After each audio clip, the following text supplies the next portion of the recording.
Here's more of the Alice Stewart Show on 96.5 The Voice.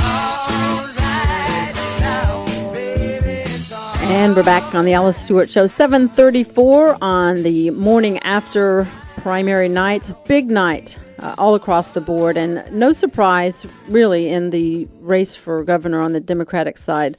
Congressman Mike Ross easily wins with virtually 85% of the votes over Lynette Doc Bryant. Congressman Ross with 128,000 versus 24,000 votes, and a big night for Congressman Ross. He's a hard-fought, well-funded campaign, and he is ready to move full speed ahead. And joined in studio this morning with Laurie Lee and Taylor Riddle. Great to have you guys here. Good morning. Thanks for having us. Thanks for having us. All right, we have the big winner on the phone this morning, Congressman Ross. Great to have you here. Hey, Alice, top of the morning to all of you, and thanks for having me on. Well, thank you for joining us. First off, congratulations, and how are you feeling about your victory? Well, I'm obviously very, very pleased, very humbled by the tremendous outpouring of support that we received from people from all walks of life and from every county in Arkansas last night. Very grateful and looking forward to the general election campaign, which officially began last night, and we're hitting the ground running. We're in Little Rock, Jonesboro, Paragould, and Rogers today. This is going to be a grassroots campaign. We may be outspent, but we're not going to be outworked, and we're going to take our message, our plans for Arkansas's future, our positive vision for the future of this state, directly to the people in all 75 counties in this state over the next 5 months. Well, and that's one thing that I've always said, and you reiterated it last night. You're a hard campaigner. You work extremely hard. You meet everyone that there is to meet, and that's one thing. You will not be outworked, and you're getting right out of the gate, as you say, hitting the ground running in many cities today. What will be your message to folks as you start your general election campaign in full gear? You know, I'm proud to be an Arkansas Democrat. I'm honored to be the Democratic nominee for governor, but let me be clear. I'm not running to be governor for the Democratic Party. I'm not running to be governor for the Republican Party. Like so many people, I am fed up with the partisan bickering. I'm running to be governor for all the people in Arkansas, and I'm committed to working with anyone and everyone who will work with me to make this state an even better place to live, work, and raise a family. So I'll be talking about my common sense, bipartisan approach to governing, and talking about my plans for Arkansas's future to improve education, to create more and better paying jobs, and lower fair taxes. And I have specific plans on each of those points that I'd love to visit with you about. And of course, people can read all the details at MikeRoss.com. One of the issues I saw you mentioned pretty heavily last night in some of the interviews, you say you want to be the education governor. And why is that so important, and how does your education plan distinguish you from Asa Hutchinson?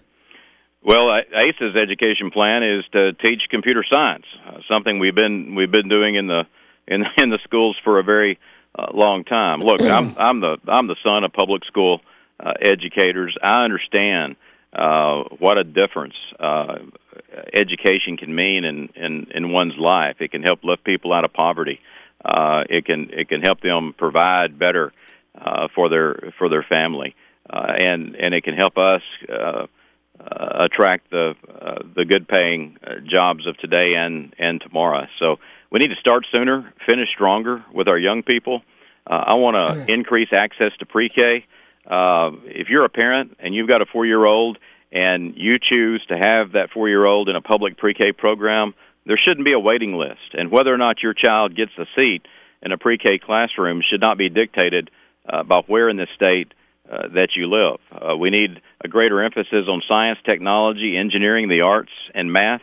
We've got to do a better job of getting our young people career-ready, college-ready. We need more innovation in the classroom. We need to make sure our teachers have the resources they need, and we need to make college within reach for more young people. And at the same time, we need a renewed emphasis on VOTEC. For those young people who choose not to go to college, they can go to a community college, they can go to a technical school for a couple of years, they can learn a skill, they can learn a trade, they can get a certification, and make a good living for themselves and their family. And in doing so, it helps provide us with that educated, trained, and skilled workforce that we so desperately need to compete for the good-paying jobs. Congressman, this is Taylor here. How are you, sir? Hey, Taylor.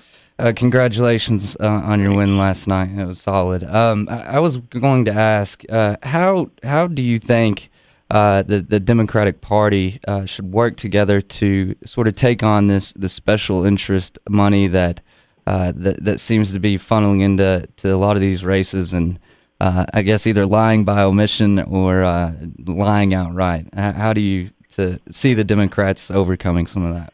Well, it's very frustrating. I mean, Asa Hutchinson and his wealthy special interest friends in Washington are trying to buy this governor's seat in Arkansas. They've already spent $1.2 million in attack ads against me, misrepresenting the truth, misrepresenting the facts, distorting the truth, and lying about me and my record. And that was even before I was the nominee. You know, they've got this ad where, you know, they say I was Pelosi's go-to guy. I mean, give me a break. The only time she had an opponent, I gave the nominating speech for her opponent. I chaired the conservative Democrats in Congress. National Journal consistently listed me as one of the most independent members of Congress. I opposed Dodd-Frank, cap and trade, Obamacare.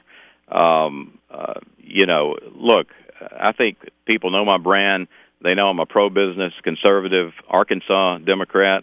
And, you know, this business of trying to tie me or other Democrats to Obama or Pelosi, that might have worked in 2010, although it didn't in my race. They tried that in 2010, and I received nearly 60% of the vote against not one but two opponents. But I think that argument's wearing thin on people, and I think people want to know who's going to be bipartisan, who's going to bring people together, and who's going to have the best interest of this state at heart and the best plans to move this state forward. Look, this is a small state. There's a lot more that unites us than divides us. We're all in this together, and that's why I'm so committed to working with Democrats, Republicans, everyone, to get the job done. That's what people want. All right, we're going to leave it there. We look forward to speaking with you again soon. Congressman Mike Ross handily beating Lynette Doc Bryant in the Democratic primary. Congratulations, Congressman Ross, and look forward to talking soon. Thanks so much. All Thanks right. for having me on now. Appreciate you. We're going to take a break, come back, and we will visit with his opponent, Republican Asa Hutchinson. Also, Congressman Tim Griffin, winner of the Lieutenant Governor's race, will be joining us.